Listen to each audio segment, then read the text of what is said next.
start us off, Josie, with just how you're doing and your thoughts on tomorrow's match. Yeah, no, definitely. Thank you so much, Jeff. Yeah, I mean, at this point in the season, ultimately, it's tough. Like we just started the second part of the season, and every team has shown up and is very competitive at this point in time. So we know what it will take to get 3 points tomorrow, which is definitely the aim and the goal for tomorrow. I think as a new player, I realized how competitive the NWSL is and that every team has a lot of quality to challenge one another, which is very exciting. But ultimately, it requires that every player for each team will be in their best, and that's what we expect to be tomorrow. All right, we'll open it up for questions. I think Sean had his hand raised first. Sean, go ahead. Actually, Anthony, please, I'll defer to you as your hand was up first. Okay, go ahead, Anthony. Well, okay, look at that, manners. So Josephine, I have to ask you here. You haven't been with the club for very long. This is a team that is full of veterans. How much have you learned from them in the short period of time you've been here? And how have you felt as a player adjusting to being here in the NWSL? That's an excellent first question. I like it. Thank you, Anthony. Um, I think I realized how like I've said this multiple times like during my first part of the my time here with the club is that I feel that I made the right decision of staying in the US and being part of such a talented group that has a very great like combination between rookies, younger players that I can learn from as well, ultimately as the veterans. Um I'm learning a lot just from in training, from the chats, from observing how the players on the field and when I play against them kind of approach their game. But in overall, I think there's a great feedback culture within the team, both from the players, but definitely also from the staff. That although I'm a player that are still in a point in time where I'm trying to earn my trust and trying to develop and understand the tactical frameworks of Gotham, I think that it's very it's like it's awesome to get the feeling that you're still being seen and that Gotham has resources to develop and put a plan in place for you to get to where you need to be, and that's kind of where I'm at right now, and ultimately I'm very happy that I got the chance to play 90 minutes and get my first assist on Wednesday, and that's a result of all the work we've been doing in my time here so far. Sean, go ahead. Thank you for your time today. The climate up at Harvard, not that different from here, but you were playing in a historic site with a biblical storm against a team from another country. How important do you think of a bonding experience was that for everyone to harden everyone, bring them together? I mean, if it's a nice day like today, it's a lot easier, of course, to play the game. And how will that help everyone as you progress, both in that tournament and your season? Do you mind rephrasing that? Sure, the weather when you were on that little island off the island of Manhattan was very bad. You're from Boston College, right? So Yes. they get similar, probably a little bit colder weather. And then you're playing in a historic site. A lot of things have happened over the decades, nearly a century or more at that site athletically, from Jesse Owens, plays first game with his club team here, the New York Cosmos and whatnot. And then this big storm, that brings people together, right? Because no one really wants to be out there in that storm. The camera went to Esther. She looked absolutely miserable, but played very well. So how does an experience like that, a difficulty for everyone, bring everyone together? And then again, you're playing in a tournament, which is important. You've just won it. You're looking to win another title in it.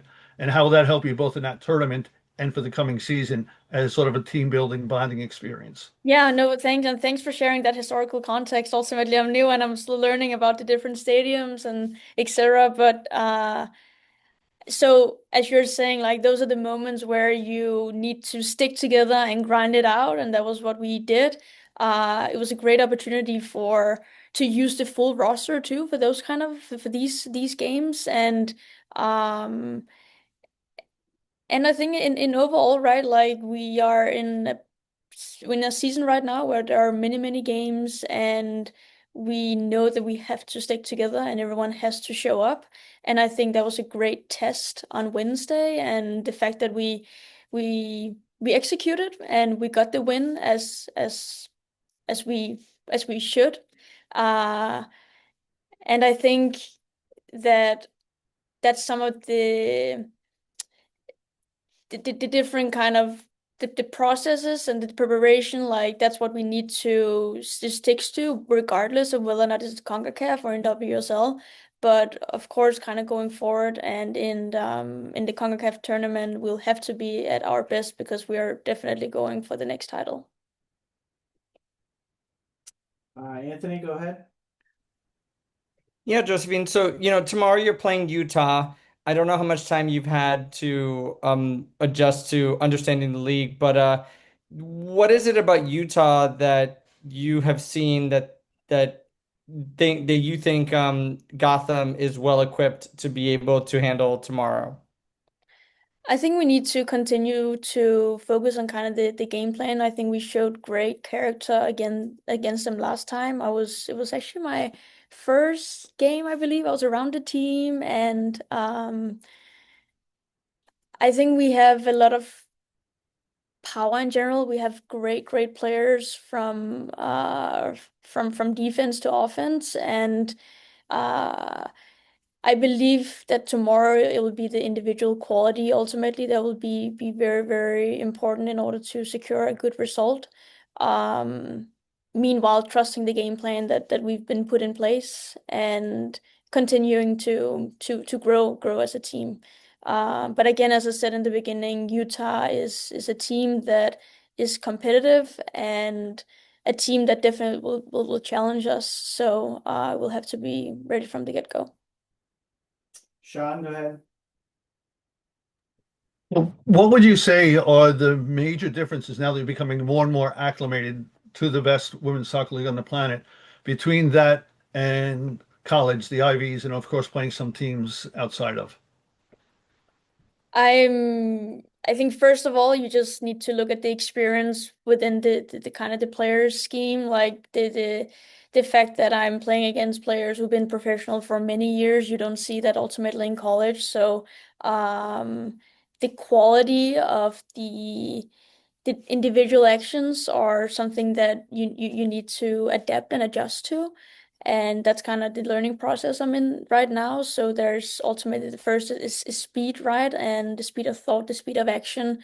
Um, I am very appreciative of my time in college too, and I think it definitely is it's a great stepping stone to prepare. But I also think that it's definitely the NWSL. You see the speed and the athleticism too. That is something I'll have to rise to. Anything else for Josie? Anthony, go ahead. Sure, I'll ask one more. So, head coach Juan Carlos has a very particular style and it can be quite demanding. What's it been like adjusting to him and adjusting to some of the players that are so accustomed to that style of play?